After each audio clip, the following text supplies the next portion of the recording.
13 अक्टूबर 1972 Indies की ऊंची बर्फ़ से ढकी चोटियाँ और उनके ऊपर उड़ता एक छोटा सा विमान।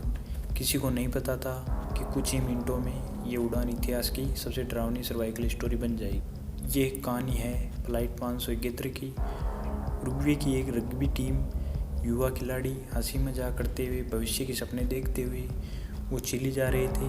सफ़र सामान्य था, लेकिन एंडीज के ऊपर मौसम अचानक बदल गया।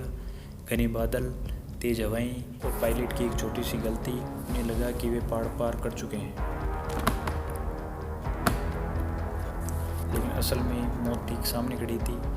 अचानक भयानक झटका, विमान का एक पंख पहाड़ से टकरा गया, दूसरा पंख भी टूट गया। कुछ ही सेकंड में जहाज हवा में टूटता चला गया और फिर सफ़ेद बर्फ के समंदर में एक जोरदार धमाका। जब होश आया, चारों तरफ चीखें थी, टूटी सीटें, खून और हड्डियां जमा देने वाली ठंड। 45 लोग सवार थे, कई उसी पल मर चुके थे, बाकी घायल थे। -4 डिग्री के तापमान में 12,000 फीट की ऊंचाई पर चारों तरफ सिर्फ बर्फ। ना कोई पेड़, ना कोई जानवर, ना कोई रास्ता। पहली रात सबने एक दूसरे से चिपक कर काटी। उम्मीद थी मदद आएगी। 3 दिन बीत गए।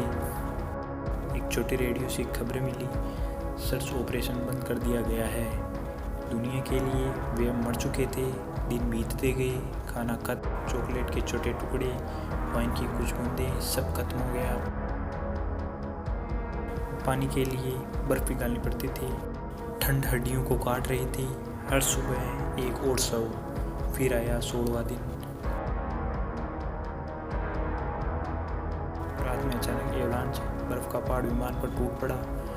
8 और लोग दबकर मर गए। अब बचे थे सिर्फ 27 लोग और भूख। अब दर्द नहीं, अब एक यातना बन चुकी थी। उनके सामने कठिन फैसला था, या जिंदा रहने के लिए वो कुछ करें। जो सोचा पाना भी असंभव है।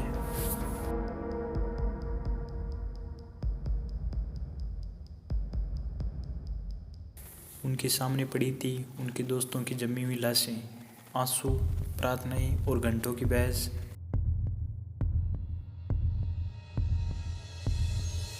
आखिरकार उन्होंने फैसला लिया, जीने के लिए उन्हें मृत साथियों का मांस खाना होगा। ये भूख नहीं थी, ये मजबूरी थी, ये जिंदा रहने की आखिरी उम्मीद थी। हर कोर दिल पर चोट जैसा था, लेकिन वे जिंदा रहे।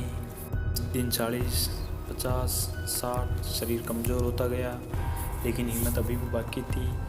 नांडो पराडो, जिसने अपनी माँ और बहन को खो दिया था, उसने फैसला किया, अगर मदद नहीं आ रही है तो हम खुद मदद ढूंढेंगे। उसके साथ था रॉबर्ट कैनेसो।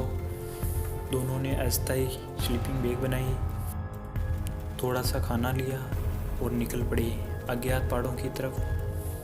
उन्हें लगा था बस 1-2 दिन में पहाड़ खत्म हो जाएंगे, लेकिन हर चोटी के बाद एक और चोटी। ऑक्सीजन कम, पैर सुन, होंठ फट चुके थे। 10 दिन तक वे चलते रहे और फिर दूर उन्हें एक आदमी दिखा।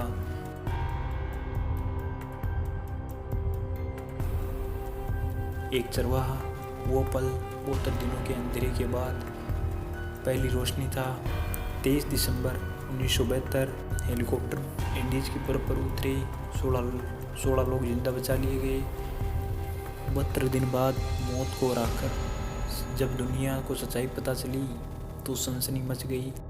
लेकिन जिन्होंने वो 72 दिन झेले थे, 72 दिन बाद मौत को हराकर जब दुनिया को सच्चाई पता चली तो सनसनी मच गई। लेकिन जिन्होंने वो 72 दिन झेले थे, वे जानते हैं, उन्होंने पाती है कि इंसान की ताकत उसकी परिस्थितियों से बड़ी होती है। जब दुनिया ने उन्हें मृत घोषित कर दिया, उन्होंने खुद को जिंदा साबित किया। इंडीज की बर्फ आज भी गवाही देती है कि उम्मीद सबसे ठंडी जगह में भी जिंदा रह सकती है। और जब